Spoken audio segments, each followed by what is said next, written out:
¿Qué tal? Les saluda Carlos Toledo y bienvenidos a Debate Político. Esta noche analizaremos los resultados de las elecciones del 2 de febrero.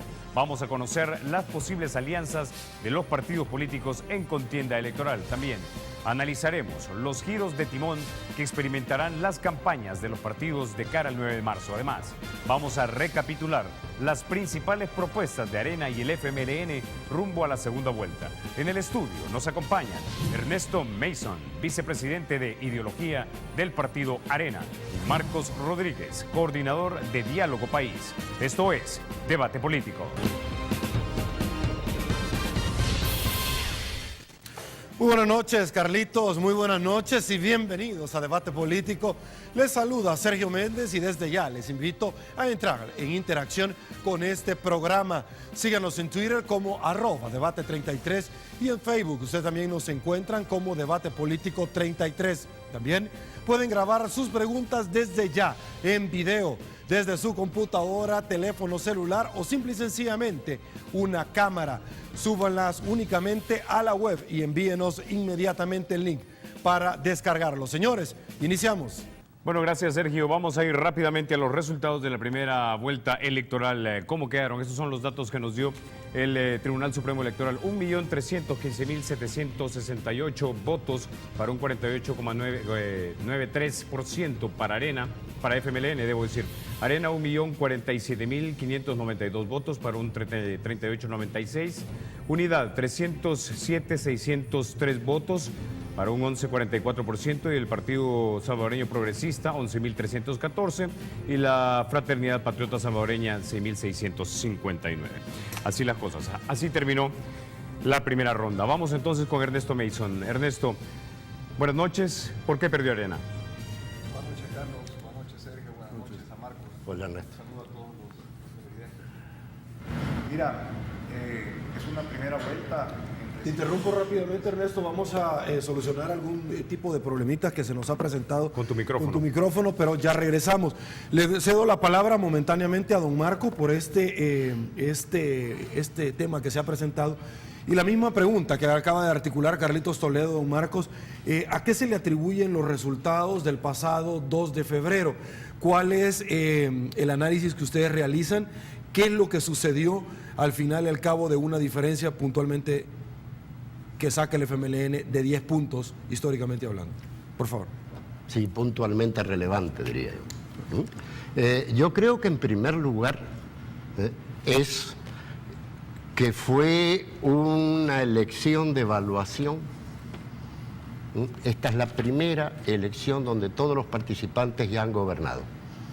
Por lo tanto, es una primera elección de evaluación de el primer gobierno del cambio, y la mayoría de la población considera que, a pesar de que hubieron errores como en cualquier gobierno, vale la pena continuar el proceso de cambio. Eso es lo fundamental. Y en segundo lugar, que se realizó una campaña coherente, sin mayores cambios, progresiva, incluyente. La Universidad Tecnológica, por cierto, que tiene que ver con este canal, hizo una encuesta y le preguntaba a la gente qué campaña le parecía mejor. Y por lejos decía la del FMLN, y le preguntaban por qué. Y daba dos causas fundamentales. Porque interlocuta con diferente gente, habla con diferentes sectores. Y en segundo lugar, porque es eminentemente positiva. Yo creo que eso fue reconocido por la población. Es decir, no hace propuestas y no confronta. ¿Debo de entender eso por positivo? Positivo quiere decir que usted se centra más en hacer propuestas y en destacar logros que en detractar a su oponente. Eso quiere decir una campaña positiva. Y la gente vio bien esa política, le pareció bien, o por lo menos mejor que los de los contrincantes, los elementos programáticos presentados, y en función de eso, casi la mitad de los votantes consideraron, porque 49% está muy cerca del 50%, casi la mitad, consideraron que vale la pena seguir el proceso de cambios, y por supuesto que yo estoy de acuerdo con ellos. Bueno, si esos son los pluses, como dirían, ¿verdad? Es decir, lo positivo, también, por lo menos a nivel periodístico, nos quedó el sinsabor que nunca pudimos tener al candidato presidencial Salvador Sánchez Serén con nosotros en debate político y, si mal no recuerdo, no llegó tampoco a 8 en punto, ¿no, Sergio? No, sin embargo tenemos el compromiso, qué bueno que tú lo mencionas, porque esta semana la fórmula va a estar presente en 8 en punto. Muchísimas gracias, qué bueno que lo mencionas. Durante la primera ronda, hubiéramos querido muchos periodistas tener a Salvador para poder hablar con él sobre los grandes temas del país. Inclusive también creo que declinó una entrevista con CNN, declinó una entrevista también con Pencho y Aida en la radio. Entonces daba la impresión que parte también de la campaña era no dejar que hubiesen unas entrevistas de carácter serio con el candidato presidencial. A ver, tú estás partiendo de un supuesto que es que todas las entrevistas son serias. Yo considero que la entrevista... Eso es lo que me extrañó, porque hay unas que son de bola rápida y otras de bola lenta. Yo considero que la mayoría de las entrevistas son serias. Ahora, cada una de las campañas define sus estrategias de comunicación, cuáles son sus fortalezas, cómo manejarlas. Yo creo que nuestros candidatos participaron en bastantes programas de discusión, y no solo los candidatos. Yo he participado en muchísimos programas, aquí estamos en lo mismo, ¿no? Y que esta es una de las elecciones más debatidas programáticamente que han habido. Creo que van a tener la oportunidad, como recién mencionaban, de tener a nuestro candidato aquí, ¿no? Y creo que la ciudadanía no puede decir que no ha visto expuestos a los candidatos, no solamente a los candidatos, sino a los distintos programas de gobierno. Entonces, en ese sentido, cada uno hace sus evaluaciones, sus plus y sus contras. Yo creo incluso que es legítimo decir, bueno, en esta elección, ¿qué fue lo mejor para el país y qué fue lo mejor para cada una de las partes que participaron en la elección? En mi opinión, los elementos positivos priman.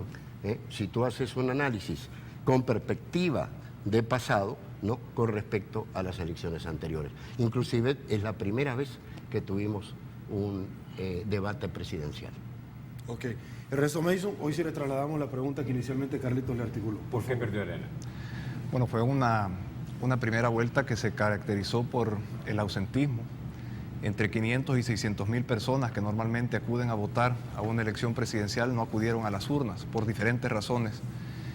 Se caracterizó también por una tercera fuerza que saca más de 300 mil votos y por una asimetría de recursos entre un partido y otro, por diferentes razones. El apoyo de un gobierno extranjero a la campaña de un partido político y también un rol que dejó mucho que desear por parte del Tribunal Supremo Electoral a nuestro juicio. ¿Qué tiene que hacer nuestro partido? La segunda vuelta es una nueva elección completamente. Solo hay dos opciones de candidatos: el profesor Sánchez Serén por el FMLN, que representa el modelo chavista; el doctor Norman Quijano por parte del Partido Arena, que representa un ideal de libertad, de democracia, trabajo, seguridad. Tenemos que hacernos una autocrítica.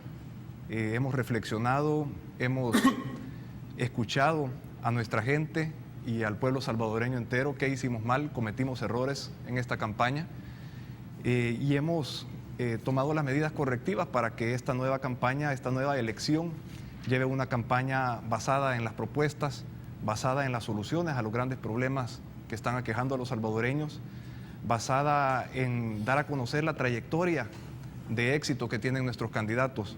Nosotros creemos que tenemos mejores candidatos, tenemos las mejores propuestas contenidas en Plan País del doctor Norman Quijano y del doctor Portillo Cuadra. Lastimosamente no tuvimos la capacidad de darlas a conocer y fue una campaña que se centró mucho en la confrontación. Y creo que la mejor campaña limpia es una en la que se debaten ambos candidatos. Ambos candidatos debatan las soluciones a los problemas del país, sus propuestas a fondo. Y creo que eso es lo que no solo los medios de comunicación, sino el pueblo salvadoreño quiere ver en esta nueva elección. Un debate claro y sincero de ideas. Si bien es cierto, hubo algo llamado debate presidencial en la primera vuelta, fue entre 5 y fue más un foro que un debate. Y creo que lo que los salvadoreños esperan ver para poder comparar a ambos candidatos, para poder comparar ambos planes de gobierno, es un debate entre los dos candidatos. Ok, deberíamos de entender entonces, Ernesto Mason, que ya no van a confrontar. Esta pregunta se la hago en el margen porque si se articulan propuestas en alguna medida, es imposible no mencionar el día de ayer el presidente Mauricio Funes en su tradicional mensaje radial que se refirió puntualmente al aspirante a la vicepresidencia, el doctor René Portillo Cuadra, que en el pasado, con una exposición de un rotativo, él había apoyado o había dicho en alguna medida, bajo las palabras del presidente, y quiero ser muy enfático y profesional en este tema, al FMLN en el pasado. Eso significa que ya no van a, es decir, no le van a responder al presidente ni a nadie que articule algún tipo de acusaciones en contra de ustedes. Creo que la campaña debe centrarse en las propuestas, debe centrarse en cómo vamos a solucionarle a los salvadoreños los grandes problemas que están viviendo, cómo vamos a resolver el problema de la inseguridad, cómo vamos a generar oportunidades, crecimiento económico, inversión en nuestro país para que se genere empleo, cómo vamos a mejorar los programas sociales, cómo vamos a hacer que lleguen hacia donde tienen que llegar, hacerlos eficientes, profundizarlos donde haya que profundizarlos, cómo vamos a sacar al país de la crisis en la que se encuentra, cómo vamos a ordenar las finanzas públicas, manejar el gobierno de manera transparente, de manera responsable, priorizar adecuadamente el gasto y la inversión. En eso debemos de centrar la campaña y no caer en la trampa. Y ciertamente nuestro partido cayó en la trampa de confrontar con el que se volvió el activista de la campaña del FMLN, el que le hizo el trabajo sucio a la campaña del FMLN. Y no vamos a caer en esto, en esta nueva elección. También es una elección bastante distinta, donde solo hay dos opciones, dos candidatos con dos trayectorias completamente diferentes, dos candidatos que proponen modelos y sistemas de gobierno y económicos completamente diferentes. Y creo que en eso debe centrarse, en un debate de ideas, en un debate de altura, con respeto entre ambos contrincantes para que el pueblo salvadoreño pueda determinar quién es mejor opción para el país y quién puede corregir el rumbo equivocado que lleva el país y sacarlo adelante. Ernesto, tengo un par de preguntas, de hecho, para los dos, las voy a hacer más adelante sobre el sistema de gobierno precisamente y modelo económico, pero quiero retomar algo que tú estabas diciendo, o mejor dicho, lo que estás implicando, porque da la impresión que el análisis de Arena va en torno a que simplemente se cometieron errores de carácter electoral. ¿Se han planteado ustedes la posibilidad también que hay una gran parte del electorado no solamente desencantada, sino que tal vez no cree en el proyecto político que significa Arena? Creo que la mayoría del pueblo salvadoreño, la inmensa mayoría del pueblo salvadoreño quiere vivir en un país en democracia, que fortalezca sus instituciones, que respete el sistema de libertades, las libertades económicas, las libertades individuales de las personas, la libertad de expresión, la libertad de prensa. Creo que la inmensa mayoría de salvadoreños quieren un gobierno comprometido con servir al país, que contenga a las mejores personas liderando las diferentes carteras del Estado, un gobierno que sea responsable, que sea transparente, un gobierno que priorice adecuadamente hacia dónde deben ir los recursos limitados que tiene el Estado. Y en ese sentido creemos que el Partido Arena, que es un proyecto político que trasciende las barreras partidarias, dicho sea de paso, donde caben todas aquellas fuerzas democráticas del país y todos aquellos que quieran sumar para convertir a este en un país en desarrollo, un país que progrese, un país que genere oportunidades para los salvadoreños y un país que resuelva los problemas que hoy por hoy lo tienen paralizado y lo tienen agobiado a la familia salvadoreña. Y creo que Arena puede, de las dos opciones que hay, ofrecerle la mejor opción al pueblo salvadoreño. Ok, quiero presentarles a los dos y a ustedes, amigos televidentes, un collage de las noticias más relevantes y destacadas en los rotativos de circulación nacional. A continuación se las presentamos y, por supuesto, hagamos nosotros el análisis correspondiente. El profesor Salvador Sánchez Serén confía en ventaja de 10 puntos. Quijano reta a candidato FMLN a debatir y también pide votos de unidad. La unidad de Saca se resigna al resultado, aceptando así, por supuesto, lo que el electorado manifestó. FMLN buscará apoyo electoral en el expresidente Saca. Analistas, Arena está obligada a arriesgar. Arena cambia discurso y busca la conciliación. Fórmula de unidad no pedirá el voto por ningún candidato. expresidente del COENA, Arena se desentiende de Pacto Nacional por el Café. Y bueno, don Marcos, importante decirlo porque por ahí han dicho, mire, 10 puntos históricamente jamás se han tenido, tampoco, porque hay que ser honrado, nadie se ha podido levantar en una segunda vuelta de cualquier ventaja. Sin embargo, hay que agregar un tema, porque esta semana conversamos con el alcalde de San Miguel, el señor Will Salgado, y se están realizando algún tipo de sondeos. Y él decía, y se lo transmito acá públicamente ante estas cámaras donde los amigos televidentes están muy pendientes, no sé qué es lo que está sucediendo, no solamente en San Miguel, el occidente, que ganó el FMLN, pero algo está sucediendo y la gente está reaccionando que estamos en una segunda vuelta. Le planteo porque en esta semana hubo una encuesta donde decían, en caso de que la gente no vaya, crece el número de votantes para el FMLN, pero ¿qué pasa si la gente se desborda y aquel tema de una segunda vuelta, don Marcos, se llega a dar la sorpresa? Por favor. Mire, sería equivocado de mi parte decir que la segunda vuelta está ganada, porque si no, estaríamos justamente influyendo negativamente en un proceso democrático y al que le corresponde definir quién va a gobernar este país, no es ni a los encuestadores, ni al alcalde de San Miguel, ni a mí, es a los ciudadanos y ciudadanas. En segundo lugar, no, es cierto, remontar 10 puntos es difícil, ¿cierto? Y avanzar un punto es relativamente fácil. Pero hay otros elementos cualitativos que para mí son fundamentales. En el 2009 fuimos a una primera y segunda vuelta obligada, porque el Tribunal Supremo Electoral decidió discrecionalmente en ese momento cambiar las fechas de las elecciones. De tal forma que se forzó una segunda vuelta que se ganó por algo de 60.000 votos, tengo entendido. En este momento, eso no ha sucedido. Y lo interesante es que los partidos que se agruparon alrededor de la candidatura conservadora en el 2009, hoy no toman posición. Incluso el alcalde de San Miguel, que la vez pasada se apresuró a sumarse a la fórmula conservadora, hoy está dando vueltas y haciendo ejercicios, porque indudablemente fue derrotado justamente en su propio municipio cuando se trataba de la elección nacional. Yo creo que sí, que lo fundamental es que el país efectivamente está cambiando. Arena ha bajado de 1.300.000 votos en el 2004 a 1.200.284 en el 2009 y 1.047.000 ahora. Indudablemente hay una disminución del voto conservador y hay un desgaste de un proyecto país que todavía está fresco en la mente de la gente. Por otro lado, el FMLN viene subiendo de 800.000 a 1.000.000, prácticamente se invierten los papeles. Pero cualitativamente lo importante es que estos partidos que trataron de generar un centro político, que por cierto sacó más de 300.000 votos, ninguno de ellos ha respondido al llamado ideológico de Arena. Han dejado la mayoría en libertad a sus integrantes, ¿no?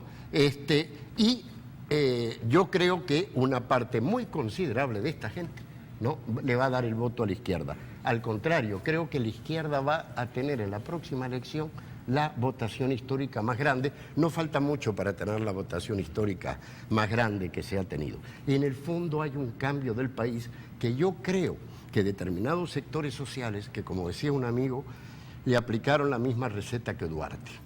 Primero, que no lleguen. Si llegan, que no gobiernen. Y si gobiernan, que no repitan. Esa tesis se ha demostrado inválida, se llegó, se gobernó, y yo creo que muy probablemente, según lo que dicen los números, vamos a repetir, porque en última instancia estamos llegando a un punto fundamental, y es que entender que en este país no es de ningún grupo privilegiado, sino que todos los salvadoreños y salvadoreñas a la hora del voto somos iguales. Y indudablemente hay grupos de interés relacionados con las distintas fórmulas. También hay grupos de interés, siempre lo han habido, ¿no? Es más, esta es la primera elección donde se invierten los roles. Históricamente la izquierda ha ido a elecciones y ha sido el partido Arena que ha tenido mayor presencia en distintos medios del Estado, ha tenido los medios de comunicación, ha tenido, es decir, un poder muy grande que al no tenerlo, lógicamente, le cuesta reproducir el mismo modelo de hegemonía. Eso es lo que ha pasado. Y indudablemente Arena se ve ante los ojos del público, y yo lo creo, y los grupos de interés, el G20, etcétera, que están atrás de Arena, se está demostrando que no todo se arregla con dinero, que la gente piensa cada vez más lo que va a votar y hoy tiene dos alternativas claras para elegir, y son las mismas que tuvieron en primera vuelta: volver al pasado o seguir abriendo una ruta nueva de desarrollo del país, y creo que la mayoría de la gente se está inclinando por esta segunda alternativa. Y quiero señalar una cosa que creo que es importante. Si hay un perdedor en esta elección, son las encuestas de los medios de comunicación. Entonces, es tan lejos, tan soez la diferencia entre los resultados y sus pronósticos, debo decir que las universidades y la Gallup pegaron muy, pero muy bien, y la Universidad Tecnológica fue la que estuvo más cerca de los resultados, pero lo de los medios de comunicación, y los digo con nombre y apellido: Diario de Hoy, Mitofsky, Diario El Mundo, pero quedaron en una situación tan espantosamente mal que uno habría que preguntarse si el problema es técnico o hay otro tipo de intereses y de grupos de interés que se están moviendo también, lógicamente, en los procesos electorales. Ok, bueno, Ernesto Mason, don Marcos, tenemos muchas preguntas, pero ciertamente tenemos que hacer una pausa en el camino. Regresamos, señores, esto es Debate Político.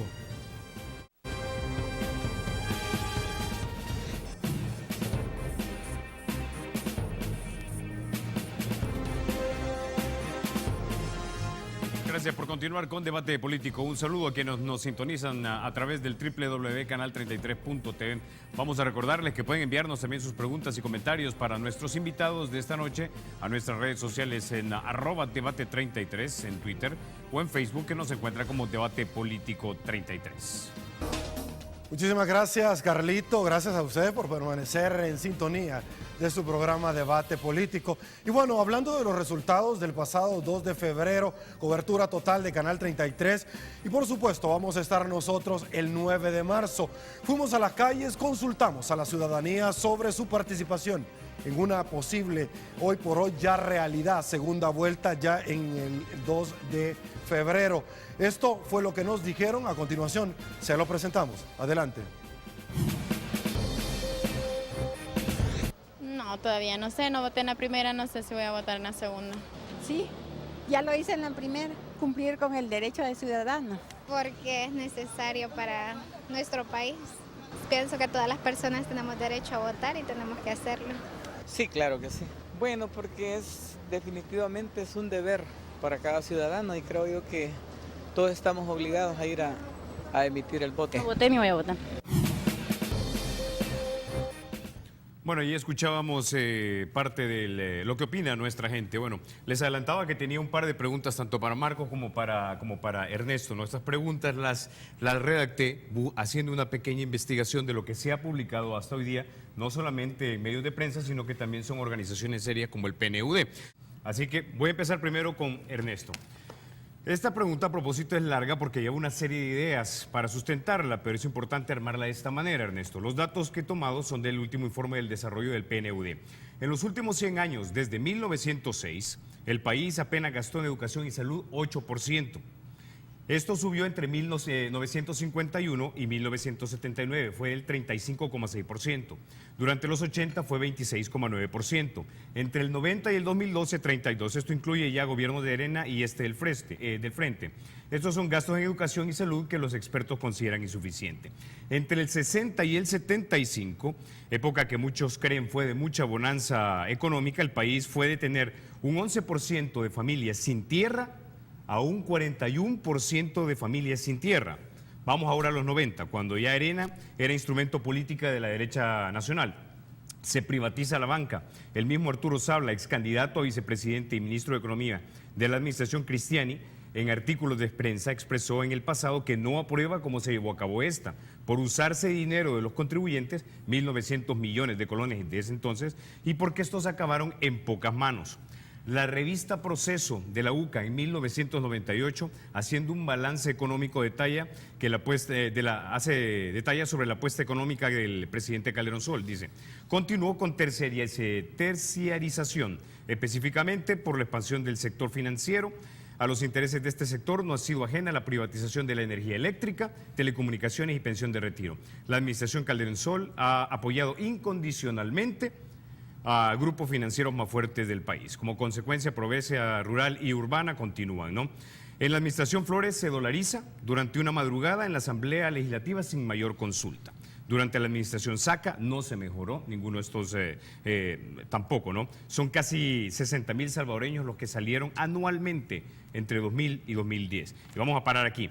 Es decir, son casi 100 años que hemos tenido gobiernos que no tienen como fin primordial y avasallante al ser humano. Los han visto como instrumento o como obstáculo al ser humano. El Partido Arena está formado hoy día por grupos que históricamente gobernaron al país directamente o a través de políticos o militares. El periódico digital El Faro los llama hoy el G20, empresarios millonarios vinculados al partido. ¿Qué le garantiza, Ernesto? Y aquí viene la pregunta. ¿Qué le garantiza a las personas de derecha que no salieron a votar o votaron por unidad que un eventual gobierno arenero de Norman Quijano será verdaderamente republicano y que gobernará para que la gente en este país progrese y no solamente un grupo de afortunados, como hemos visto? Bueno, una pregunta un poquito larga.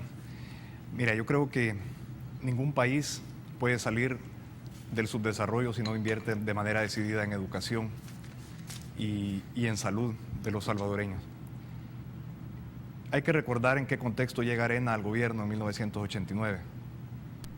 Arena llega en el 89 a un gobierno a un país en guerra, un país destruido. La prioridad era lograr en primer lugar la paz. Se logra la paz, se inicia la fase de reconstrucción, se empieza a reconstruir todo el tejido social en el país, las escuelas, las unidades de salud, los hospitales, las carreteras, el tendido eléctrico. Creo que las privatizaciones eran necesarias, había un rol que estaba jugando el Estado en sectores donde no lo debe jugar el Estado, un rol preponderante en el sistema financiero, en la nacionalización del comercio exterior, en fin. Sin embargo, coincido que las privatizaciones no se hicieron de la mejor manera. No se hicieron de la manera que le permitieran a más salvadoreños poder participar de las mismas. Y no se crearon las condiciones para que más salvadoreños pudieran invertir en el sistema financiero, invertir en energía, invertir en las diferentes ingenios azucareros, en fin, las diferentes empresas que se privatizaron en aquel momento. Creo que era el rumbo correcto a seguir. Creo que la forma en la que se siguió pudo haber sido muchísimo mejor. Sin embargo, el país creció a niveles muy altos, tuvo las tasas de reducción de la pobreza más altas de toda América Latina durante los gobiernos de Arena. Se volvió un país con un grado de inversión después de haber reordenado sus finanzas públicas. Sin embargo, habían otras prioridades y no llegó y se falló mucho. Se cometieron muchos errores. Creo que la privatización es algo la dolarización es algo que ha traído muchos beneficios para el país en estabilidad macroeconómica en tiempos de crisis. Sin embargo, se hizo de una manera inconsulta, de una manera que no llevó la suficiente discusión entre los diferentes sectores políticos, económicos y sociales del país. Creo que la dolarización ha traído más cosas positivas que negativas. Sin embargo, la forma en la que se hizo la privatización no fue la más feliz y coincido con él. Creo que nuestro partido debe ser autocrítico y debe reconocer los errores del pasado y tomar las medidas correctivas para que esos errores no se vuelvan a cometer en el futuro. Creo que hemos aprendido de nuestros errores. Hemos aprendido de los errores que se cometieron hacia el interior del partido y hemos tratado de fortalecer la democracia al interior del partido. Hemos tratado de crear las condiciones para que ningún grupo pueda tomar el control del partido y utilizarlo a su antojo para sus fines personales, como también pasó en el pasado. Ahora hay una comisión política, hay un Consejo Ejecutivo Nacional, un Tribunal de Ética. Se ha tratado de fortalecer la democracia al interior del partido. En fin, la crítica es algo que debe ser algo fundamental en el quehacer diario de nuestro partido, y el partido debe ser un crítico de su futuro gobierno también. Creo que debemos aprender de los errores del pasado y corregir, evitar de que esos errores se vuelvan a cometer en el futuro. Sin embargo, creo que en los 20 años de Arena hubo muchísimos más éxitos que fracasos, hubo muchísimas más cosas buenas que errores, se hizo muchísimo más de lo que no se hizo. Y el reto que tenemos es llevar al próximo gobierno, al doctor Norman Quijano, para que gobierne con un gobierno muy cercano a la población, con un gobierno que le apueste de manera decidida a la educación del país, que genere las condiciones de confianza para que en este país haya inversión, crecimiento económico, generación de empleo, que maneje de manera responsable y de manera muy transparente y priorizando adecuadamente el gasto y la inversión pública, y que tome todas las medidas correctivas para que nuestro país se vuelva a enrumbar bajo la senda del progreso y el desarrollo, sin caer en los errores que se cometieron en el pasado. Ok, don Marcos, el día domingo 2 de febrero, luego de conocer ciertamente los resultados, el candidato a la presidencia, el profesor Salvador Sánchez Serén, por parte del partido oficialista, llamó al expresidente Saca a unificar esfuerzos. ¿Cómo se debe de entender esto, don Marcos, que en el ánimo, el esfuerzo de ir a la casa en alguna medida de esos votos que en algún momento los asignó en este esfuerzo el expresidente Saca, podrían trasladarse al FMLN? Se lo hago en el marco de la pregunta porque el candidato del FMLN esbozó el liderazgo del presidente Saca. No se pueden ganar estos votos y perder el voto duro, un voto de castigo al partido oficialista, porque la gente lo que espera es lo que ha dicho el partido oficialista, fue el del cambio. Aquí hubo corrupción, hubo un mal manejo de fondos, que no es lo mismo que el primero. ¿Cómo se debe entender cuando el FMLN lo criticó arduamente, pero ahora pondera el liderazgo y que se puede trabajar de la mano cuando fue precisamente este el que le dio el cambio? Por favor. Bueno, yo te agradezco mucho la pregunta porque Gracias. esa es una inquietud real. Sí. Yo la he visto en Twitter. Es que me la han hecho, claro, por supuesto. No, es obvio y es absolutamente legítima. Y tiene que ver con la historia de cómo se hace política en este país. A ver, yo creo que lo interesante del discurso de Salvador es que dijo, no solamente dijo, me interesa usted y sus electores. Dijo, me interesa pactar con distintos sectores para que haya gobernabilidad y desarrollo en este país.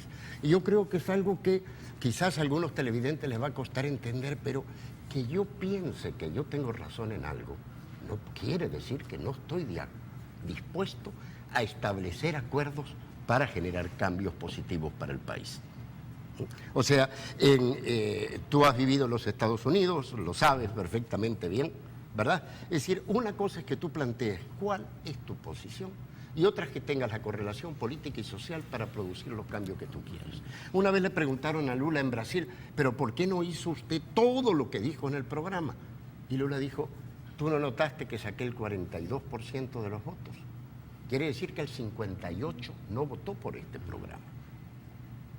Entonces, es decir, hay una convicción democrática. Esto no es carrera de caballos, ni es apuesta a la ruleta, es democracia.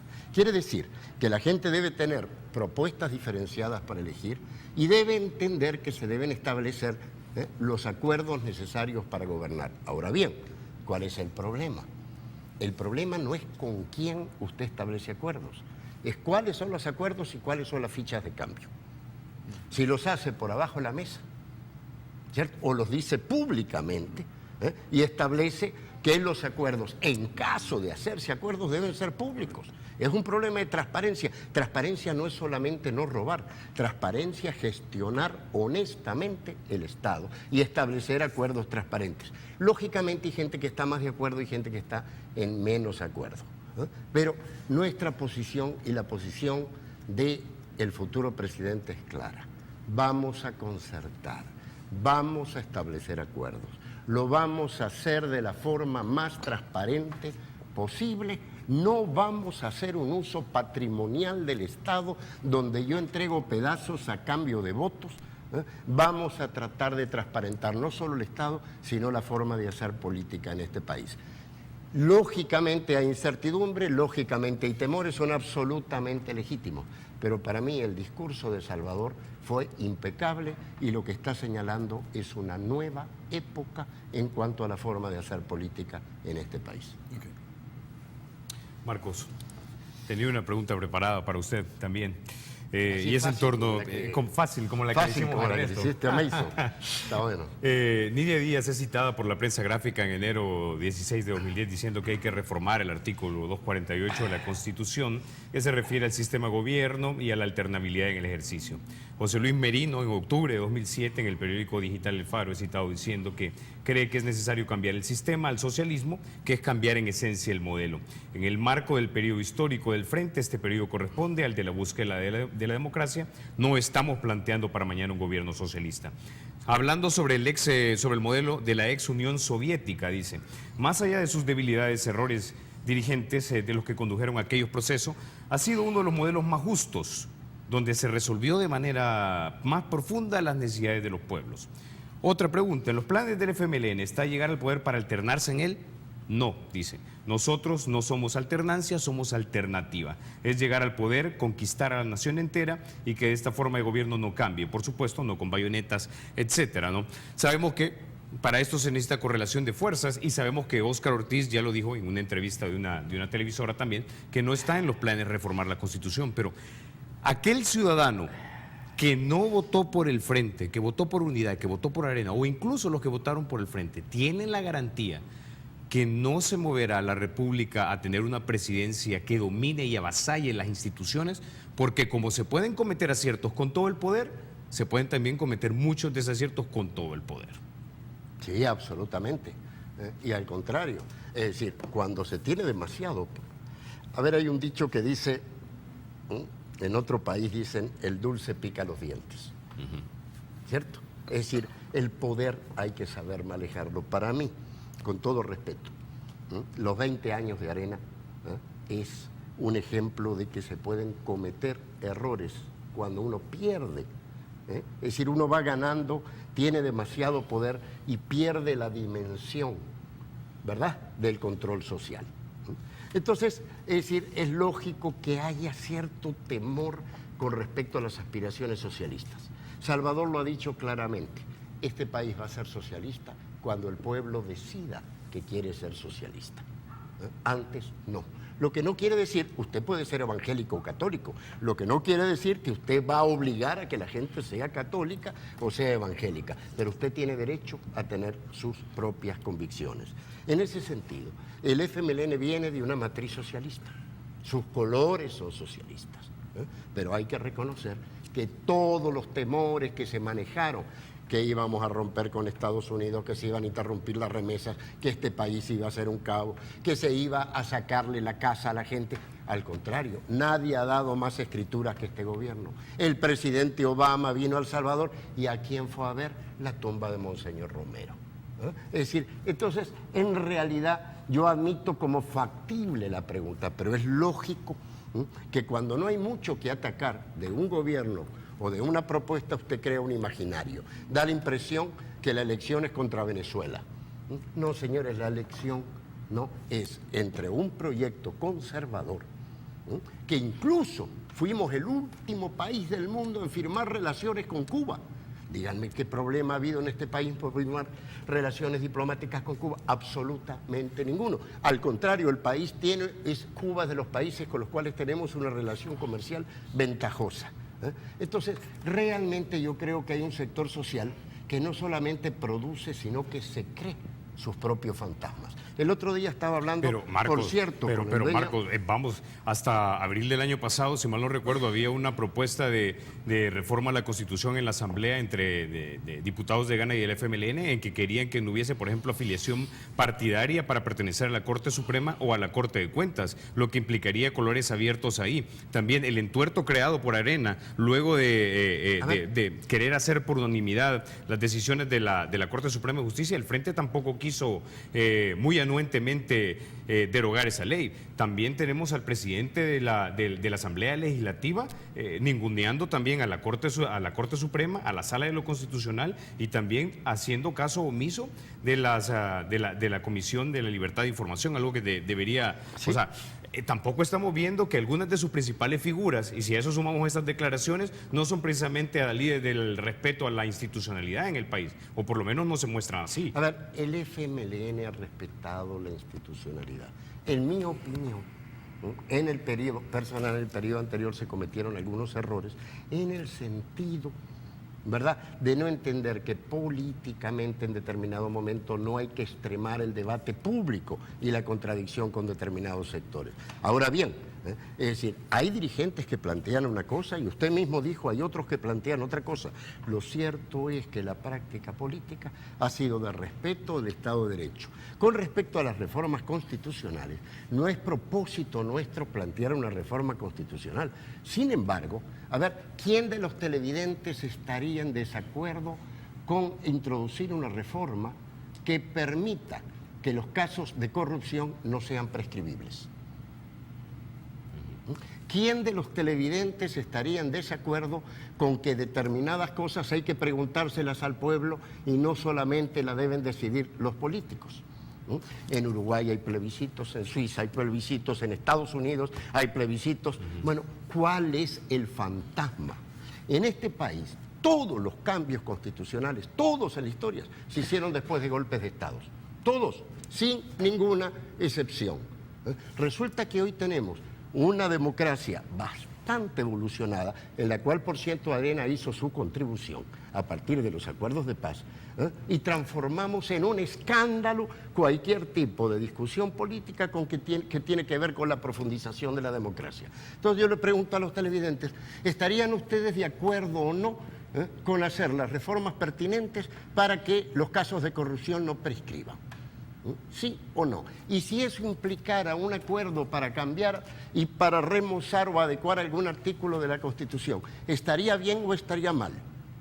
Yo creo que la mayoría de las personas que me están escuchando dirían estará bien, porque no puede ser que alguien se robe ni 5, ni 10, ni 20, ni 30 millones de dólares y que después de determinado periodo es intocable porque el caso ha prescrito. Entonces yo creo que entiendo como legítima la pregunta, entiendo que es una estrategia natural del partido que compite con nosotros, el tratar de poner eso en la mesa, pero queremos dar la absoluta seguridad que vamos a ser respetuosos del Estado de Derecho, de las reglas y de los mecanismos para ir adecuándolo y haciéndolo evolucionar. Ok, vamos a conocer reacciones de Ernesto Mason, no sin antes darle paso a nuestros anunciantes. Regresamos con mucho más en segundos.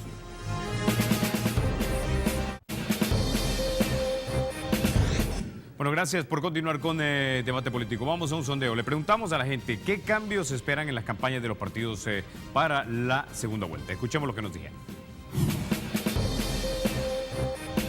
Que cumplan las promesas y que no hagan tanta propaganda conflictiva. Que las propuestas sean mejores. Que la gente elija bien, que sepa pensar bien, que no se deje llevar por ideales. Creo que todos como jóvenes debemos de pensar muy bien en eso, no dejarnos influenciar por nada ni nadie. Pues sí, a ver si cumplen con lo de mejorar empleos, las condiciones económicas, la delincuencia, que está bastante feo. Eso sí me gustaría que lo mejoraran, que le dieran énfasis a la delincuencia. Yo creo que el pueblo ya tomó la decisión. En la historia del país, la segunda vuelta siempre son para el partido que ha ganado en primera vuelta. Sí, quizás lo que más deseamos es que cumplan lo que prometen. Las campañas sucias creo yo que no sirven de nada, pues lo que sirven es como un desprestigio para el mismo partido. Muchísimas gracias, estamos de regreso, seguimos con la participación de la gente ahora en las diferentes redes sociales. Vamos a dar a conocer en Twitter lo que usted nos ha trasladado. Oviedo, muchísimas gracias por su participación. Él manifiesta, pero así como debate el señor Rodríguez, ¿por qué no lo hace el profesor Salvador Sánchez Serén? Pregunta él. Hay más publicidad del presidente Funes que del mismo candidato. Dagoberto Martínez también participa y dice: el pueblo apoya la idea de hacer reformas para evitar problemas en prescripción de corrupción, como el caso del expresidente Francisco Flores. Manuel López Grana 2 también participa y dice: si criticaron el gobierno de Saca, que entregó el país quebrado con casos de corrupción, ¿por qué ahora lo están alabando? Ser Libre, el hijo Ser Libre también participa y dice: la ley Lepina no prohíbe que se utilicen niños en anuncios partidarios. Pregunta ahí un ejemplo de violación de ley. Más abajo el señor Bolt dice: ¿qué propone Norman Quijano, señor Mason, concretamente para solucionar los principales problemas de los salvadoreños? Debate 33. Angry Pollo dice: debate 33, por favor, quiero ver si dentro de 5 años estaremos en elecciones. Emilio Monterrey: los que verdaderamente tienen la llave no son los votantes del FMLN o de Arena, sino los que votaron por Tony Saca. Vamos a actualizar los mensajes que tenemos y la participación ciudadana de esta noche. Marlen dice: felicitaciones para Marco, mis respetos, totalmente de acuerdo que se modifique la Constitución de la República para que los casos de corrupción no prescriban. Oscar Carrillo 34 opina: el 2 de febrero fue elección para Arena. Fue una elección, mejor dicho, para Arena. Si no entienden el mensaje y hacen política para el pueblo, derrota segura será mayor. José dice: o sea, que ahora ya no tenemos modelo económico, neoliberalismo. Pregunta él: ¿qué modelo económico tenemos ahora? Claro que estaríamos de acuerdo con que esas trampas sean erradicadas y sean perseguidos siempre, Rudy. Y, por supuesto, todos estos mensajes que hemos compartido con todos ustedes. Muchísimas gracias por su participación. Nos vamos del otro lado del set, donde están nuestros invitados, y a continuación se pronuncian con relación a lo que los salvadoreños acá en Debate Político en las redes les han transmitido. Nos vamos. Bueno, gracias, Sergio. Vamos a irnos inmediatamente con Ernesto Mason. Tus comentarios a los cuestionamientos, comentarios y también preguntas que te hicieron los televidentes. Bueno, la población quiere ver una campaña a base de propuestas y un cumplimiento de las promesas que hacen los diferentes candidatos, cómo vamos a generar más y mejores empleos a los salvadoreños, cómo vamos a resolver el problema de la delincuencia. El problema de la delincuencia se tiene que resolver de manera integral. Creo que debe haber un combate efectivo al delito, reforzar a la Policía Nacional Civil y a quienes persiguen el delito con más recursos, dotarlos de más recursos, priorizar adecuadamente esos recursos que se les dan. Pero también hay que hacer una alta inversión en la prevención del delito, en la reinserción también de aquellos personas que pertenecen a las maras pero que quieran salirse de esa vida, o de aquellos que hayan cumplido sus penas en las cárceles. El doctor Norman Quijano tiene ejemplos claros en su gestión como alcalde de San Salvador, en las colonias La Ibu, Las Iberias, donde a manera de prevención ha podido reducir de manera abismal los índices delincuenciales en esos lugares, recuperando espacios públicos, fomentando el deporte, organizando las comunidades, un trabajo integrado entre el Cuerpo de Agentes Metropolitanos y la Policía Nacional Civil, organizaciones vecinales, en fin. Eso se puede implementar a nivel nacional y dar resultados muy positivos para resolver el tema de la delincuencia, porque el tema de la delincuencia también afecta el siguiente tema que preguntaban los salvadoreños: ¿cómo vamos a generar más empleos? No se puede generar más y mejores empleos creciendo a un 0.8% en promedio en los últimos 5 años. Somos el último país en crecimiento económico de toda América Latina, somos el último país en promedio en estos 5 años con relación al Producto Interno Bruto de atracción de inversión extranjera directa. Debemos generar las condiciones de confianza, el respeto a la seguridad jurídica, reglas claras, resolver el problema de la inseguridad para que haya inversión de todo tamaño, inversión de empresas extranjeras y nacionales, grandes, micro, pequeñas y medianas, para que se genere crecimiento económico y ese crecimiento económico genere condiciones de empleo y además genere más recursos para el Estado para poder invertir en los rubros prioritarios como la educación. El programa del doctor Norman Quijano promete de manera sistemática ir aumentando los niveles de inversión en educación hasta manera de duplicar el presupuesto de educación al final de su quinquenio. Creemos que debe invertirse en educación de calidad, fomentando y motivando a los maestros, involucrando a los padres de familia, teniendo un consejo de padres de familia que esté pendiente de la educación que se le está dando a los niños, si se le está dando una educación de calidad. Creemos que deben el Estado jugar el rol solidario, dándole apoyo a los menos afortunados y a los más vulnerables. Creemos que los programas sociales deben de continuar, pero deben de eficientarse, deben de profundizarse donde hay que profundizarlos, pero que lleguen a las personas que más lo necesitan. Eso es un compromiso del doctor Norman Quijano, pero los 650 millones de dólares que se gastan en los programas sociales, debemos de darle al Estado los recursos necesarios para poder contar con esa disponibilidad de dinero para poderlos ampliar y poderlos continuar y darles esa sostenibilidad que se necesitan. Y para eso debemos de hacer llegar al Estado esos recursos vía crecimiento económico, porque si no lo hacemos vía crecimiento económico, lo tenemos que hacer vía aumento de impuestos, y eso a su vez desincentiva la inversión, desincentiva el crecimiento y nos mete en un círculo vicioso en el que nos hemos encontrado. O a nivel de endeudamiento, el endeudamiento que tiene nuestro país está llegando a niveles bastante preocupantes.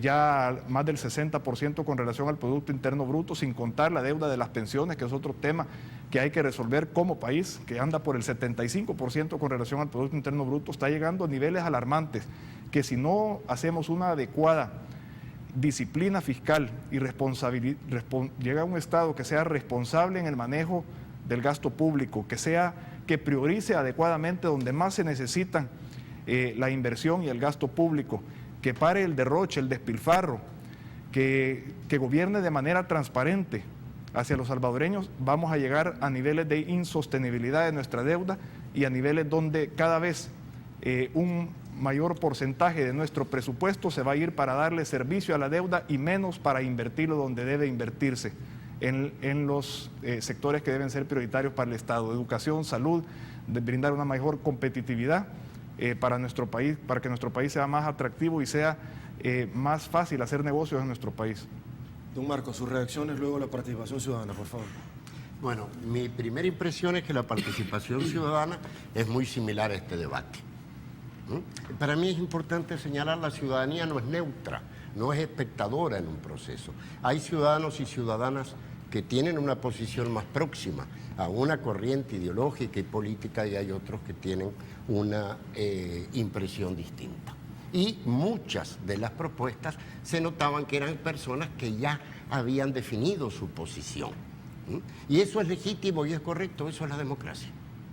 Ahora, es decir, hay una inquietud. Lo que estamos jugando en las elecciones es en qué dirección se va a manejar el gobierno, que es una parte importante del Estado. Y en ese sentido, Pepe Mujica dijo algo muy interesante, dijo: el mercado es por naturaleza injusto. Lo que no quiere decir que no sea eficiente.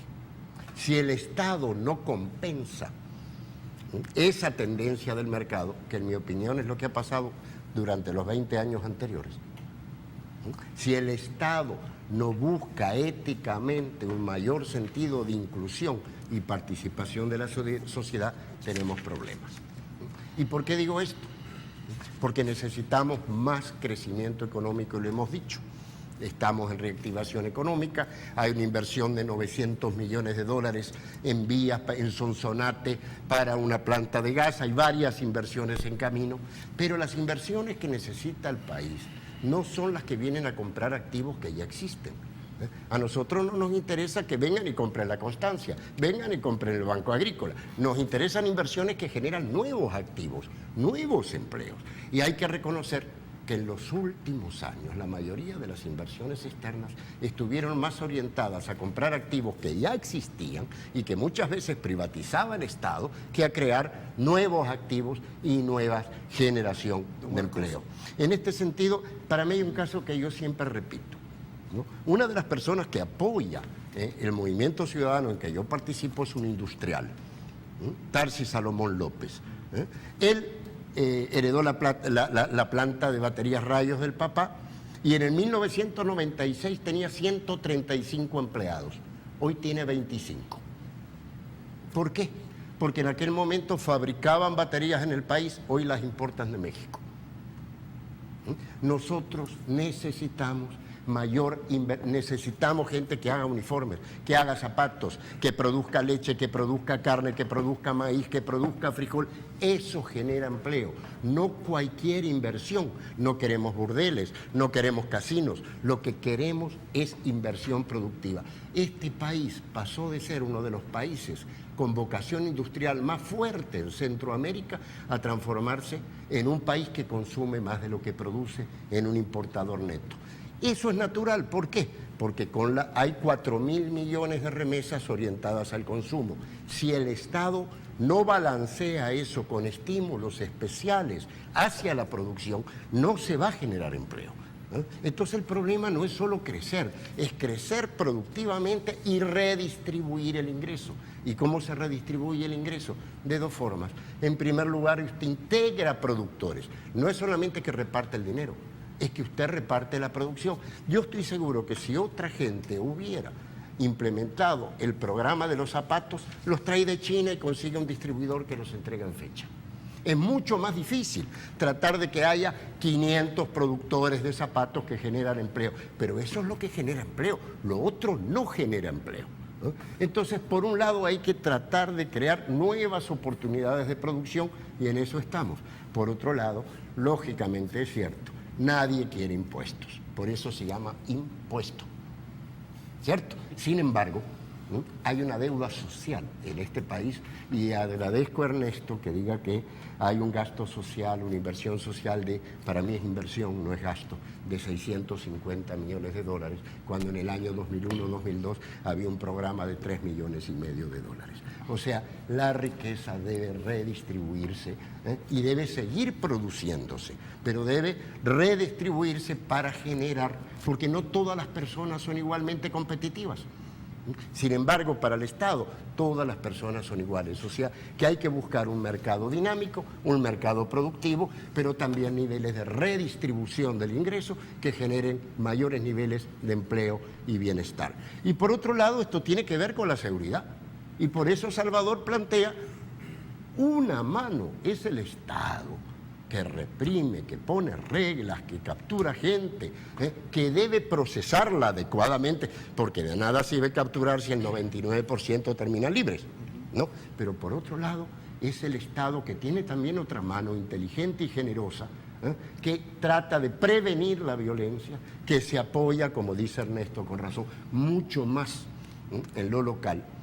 Yo creo que posiblemente hay éxitos en San Salvador, también lo hay en Santa Tecla, en cuanto a cómo las municipalidades pueden actuar positivamente en el campo de la prevención y también hay que tender una mano para la reinserción en la vida social, ¿no? Y por último, lo que no es admisible es el manejo patrimonial del Estado. Yo no puedo manejar, cuando yo tengo un expresidente que no entiende, que no puede recibir dinero de otro país, y que dice, le tengo que rendir cuentas al otro país. No, señor, eso lo hace usted como privado. Como funcionario usted debe rendir cuentas de cada centavo que recibe. No me estoy refiriendo ya al caso específico de investigación sobre el dinero de Taiwán, sino al concepto. Es increíble que alguien no entienda que el dinero público es público independientemente si me lo dan a mí, si lo depositan en un banco, es del pueblo, ¿cierto? Entonces, es decir, también es necesario que el dinero que maneja el Estado no solamente no se robe, sino que se maneje con la probidad y la eficiencia necesaria y fundamentalmente que rindamos cuentas. Alguien me decía, Funes va a tener que rendir cuentas, me decían en Twitter. Y yo le decía, bendito Dios, que Funes, Quijano, Sánchez Serén, yo, todos los funcionarios públicos debemos rendir cuentas por principio. Usted no rinde cuentas porque ha hecho algo malo, usted rinde cuentas porque usted tiene un poder diferido y debe administrarlo en función de las órdenes y la autoridad de las personas que le confirieron esa autoridad. Por lo tanto, ¿no? Empleo productivo. 2, seguridad, con prevención, reinserción, mano represiva y mano inteligente. En tercer lugar, un Estado más probo y una política más limpia, con acuerdos arriba de la mesa y de cara al público. Y en cuarto lugar, una inversión al futuro en educación. Yo creo mucho, mi proyecto predilecto en lo personal es un niño, una computadora. Parece tonto, pero no es la computadora físicamente, es la capacidad de crear una herramienta que implique una revolución en el sistema educativo para introducir nuevas tecnologías. Y a eso habría que agregarle lo del inglés, 3 idiomas, buen español, tecnología, el virtual, el de internet y el inglés. De tal forma de, si no tenemos el país más grande de Centroamérica, sí podemos tener el país más capaz y con la gente no solamente más trabajadora, sino más formada profesionalmente. Ese es el reto, no lo tiene el próximo gobierno, quiero aclararlo, lo tenemos como país, lo tienen los comunicadores, lo tenemos los políticos, los que ganen y los que pierdan, y lo tienen los empresarios. Aquí no se vale decir, no, si no me ponen las condiciones yo no invierto porque yo tengo derecho a ser egoísta. No, aquí todos tenemos lógicas particulares del sector y todos tenemos que ser respetuosos del bienestar ciudadano. Okay. A ver, don Marcos, a mí me llamó la atención dentro de su ponencia varios temas. Uno de ellos es la generación de nuevos conceptos financieros para articular un mayor dinamismo a la cosa pública del Estado. Críticas al pasado gobierno, es decir, al gobierno cercano del partido Arena. Pero la empresa privada precisamente es ese argumento el cual ahora encarna para criticar no solamente al partido de turno, sino que a Alba Petróleo. No está generando nuevos empleos. Ha comprado en diferentes sectores reales de poder ya empresas constituidas y lo que ha hecho es comprarlas para que las transnacionales simple y sencillamente vendan y se vayan. ¿Cuál sería, para efectos de comprensión conceptualmente, la diferencia? Mire, yo creo que lo que tiene que ver con Alba Petróleo deben hablarlo con Alba Petróleo. Eso para mí es fundamental. Acá hay un combo. Okay. A ver, vamos a dejar lo que pasa, don Marco, lo siguiente. Es que si vemos nosotros es decir, yo tengo mi opinión personal. El FMLN tienen puestos dentro de la empresa Alba y obviamente tienen un apoyo. Desvincular una cosa con la otra es complicado. A mí un amigo me decía hace unos días, hace como 2 años, no me gusta mucho, un amigo de la UCA, un comunicólogo, me decía, no me gusta mucho esta relación de política con empresas, refiriéndose a algo. Y yo le respondí, mira, ¿y qué opinás de la relación entre empresas y partidos? Me dijo, eso es toda la vida. ¿Y qué te parece? Uy, bien fea también. Es decir, en realidad tenemos un problema en la relación. Es decir, yo no puedo decir, ¿verdad?, que las cúpulas empresariales que muchas veces representan a grandes empresas y a grandes empresarios, incluso que mi financiamiento como partido proviene de ahí, pero el otro no tiene ninguna posibilidad de vincularse con el sector empresarial, sino que haz lo que yo digo, pero no lo que yo hago. Una de las características de esta elección es que ha cambiado la correlación de fuerzas. Y eso para mí, con lo bueno y con lo malo, es muy interesante. ¿Hay que cambiar reglas? Sí, hay que cambiar reglas, pero para todos, por favor. No reglas para un sector cuando a mí me convienen y reglas distintas para otro sector. Alba cumple las reglas de este país. Y cuando comete errores y es sancionada por la Superintendencia de Competencia, los paga y punto, zíper en la boca. ¿Verdad? Entonces, yo creo que no es justa esta política anti-Alba. Es como que nosotros sabemos que Poma es uno de los grandes financiadores de la campaña de Arena. Es como que nosotros hagamos una campaña anti-Poma o anti-Taca cuando era. Eso no se hace.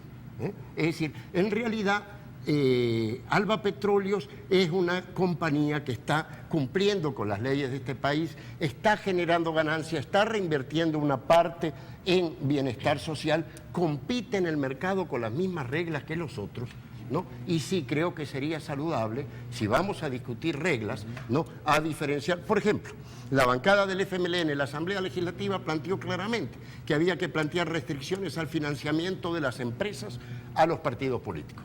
Yo sigo pensando que eso debe ser así.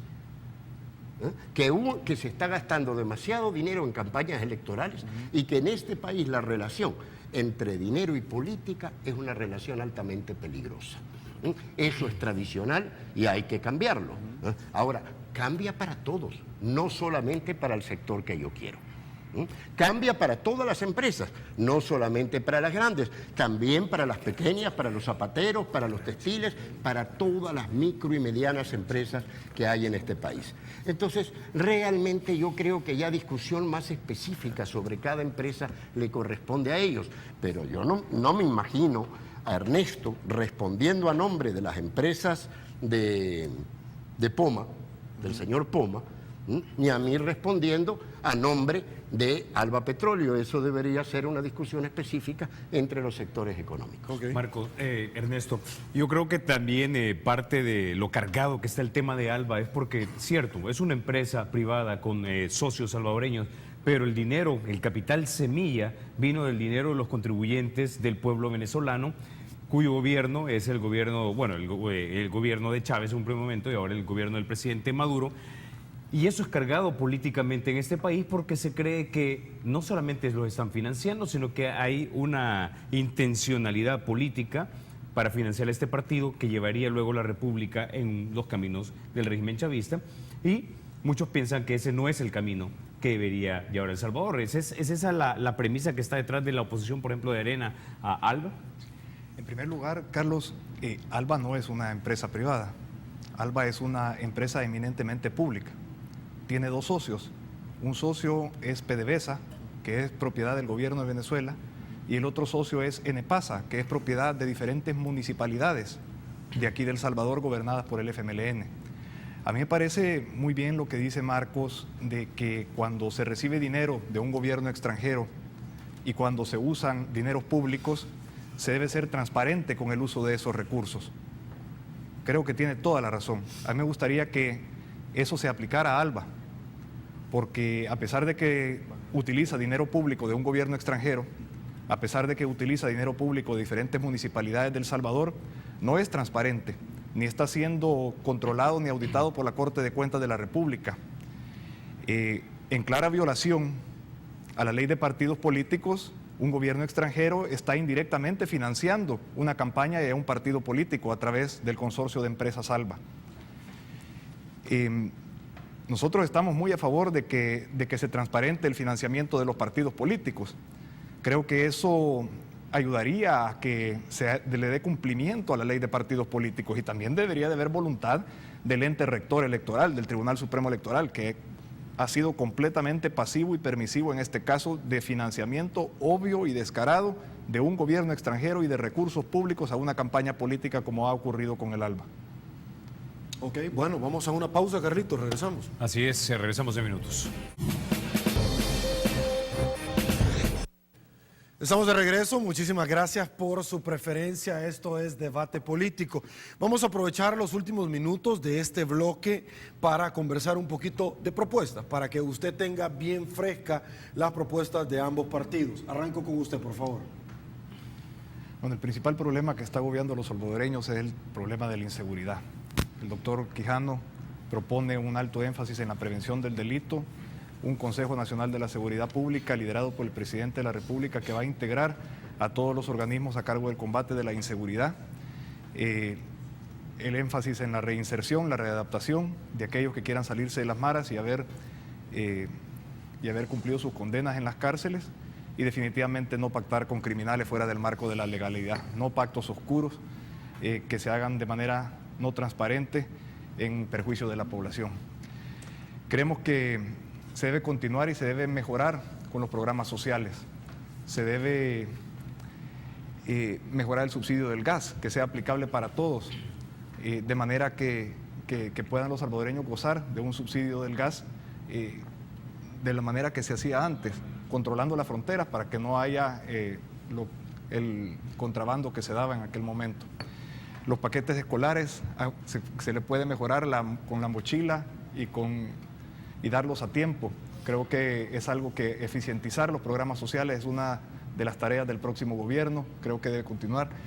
El tema de la generación de empleos es otro tema que más está perjudicando a la población, debe generarse mediante lo que hablamos anteriormente, la generación de un clima de confianza, un respeto al marco jurídico, reglas claras, un gobierno que dé incentivos a los sectores que más los necesitan, políticas sectoriales como por ejemplo la que ha propuesto el doctor Norman Quijano para el café, que pueda rescatar la caficultura del país, un sector estratégico tanto en materia económica, social como medioambiental para los salvadoreños.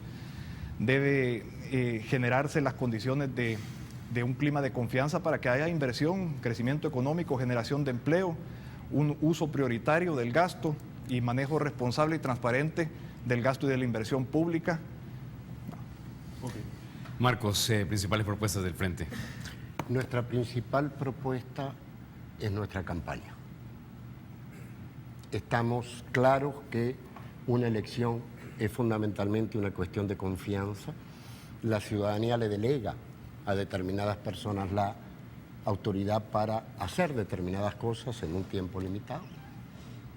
Y nosotros hemos tenido una campaña consistente. No estamos diciendo que un día usamos el garrote, al otro día lloramos, al otro día pactamos. Lo hemos dicho permanentemente.